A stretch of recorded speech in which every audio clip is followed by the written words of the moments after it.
Well, what originally birthed this in my spirit was I had a conversation with a girlfriend, and she was talking about when she first found out or thought that she was pregnant.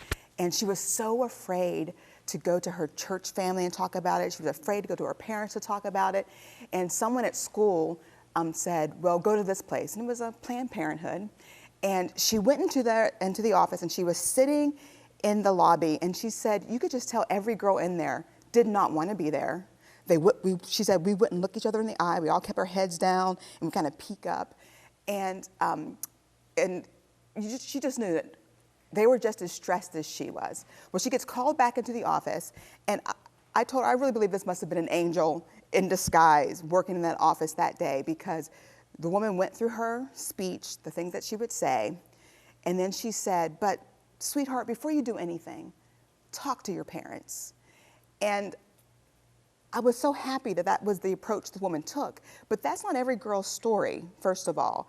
But what also made me sad was that the first thing that she said to me was she was so afraid to go to her church family and talk about this. And I thought to myself, that should have been the first place that she wanted to go, where she felt safe to share her story, felt safe to say, oh my gosh, I'm in this crisis and I need help. But it wasn't.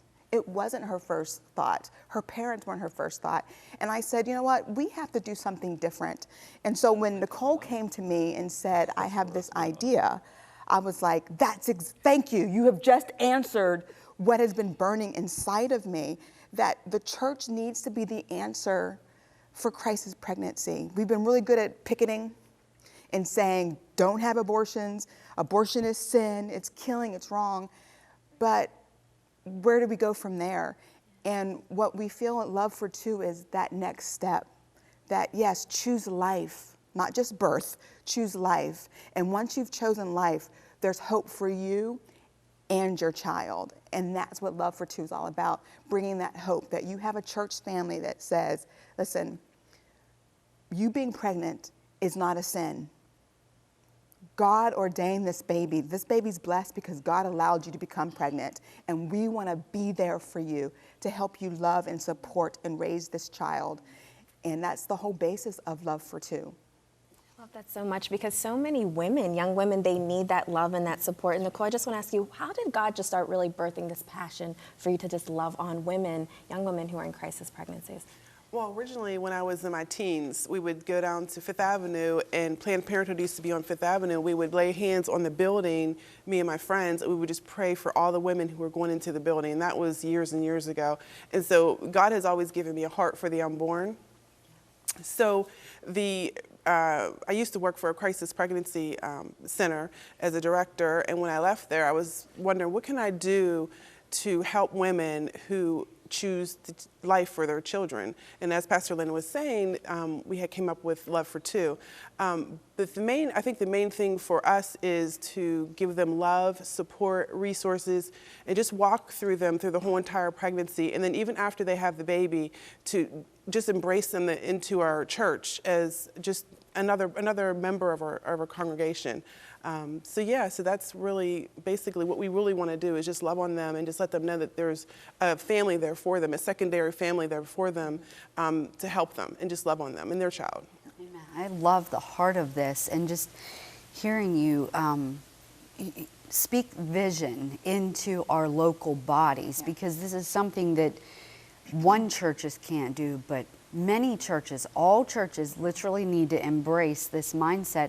So give us the picture of what this would look like for people to implement within their church. Well, what I love about what we're doing with Love for Two is this is not a ministry that's expensive.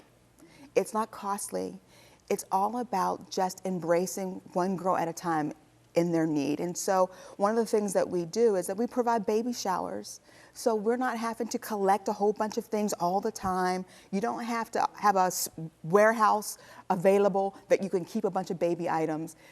Just have to be willing to throw a party, you know. Be willing to help this young girl, or even an older woman. Listen, women get pregnant at all ages, right? Help that person, that woman, get to doctor's appointments. If they don't have a vehicle, they don't have a way to get there. Just be there for them and provide not just the spiritual, but the practical. one of the things that we do, and I'll have Nicole talk more about that, is one thing we love about Love for Two and what we're doing is that we are dealing with the practical needs. It's like when you talk to someone about the Lord and you want them to receive Jesus, but they're starving, right? I've been hangry. You've been hangry, right? I don't hear anything you say when I'm hangry. I'm just like, when is my next meal? Feed the beast, and then I can listen to you. Yes. It's the same thing with a crisis pregnancy. Yes, we want to give them Jesus, but right now they're scared, they're panicking, they don't know what they're going to do. So what are the practical things that you can do to help?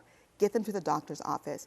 Get them resources that they need. This is where you can find this. This is where you can find that. And then also offer Jesus. And we do that by partnering with a program called Embrace Grace. And so what does Embrace Grace do for these ladies? Yeah, so Embrace Grace is a wonderful organization, nonprofit organization, and they work with churches. So they are the helper for the churches to get started. So that's how we actually got started.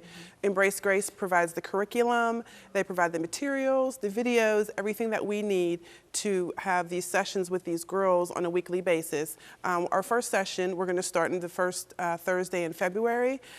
So the sessions are about 2 hours. We watch a video, we get to know the girls, we interact with them, see what their needs are, set some goals, and we do that for 11 weeks. And then on the 12th week, we throw them a baby shower. And then we also have a crowning ceremony. And so Embrace Grace's curriculum is really a path for them to get to know who they are in Christ, their identity, and to empower them and let them know that they are more than who they think they are.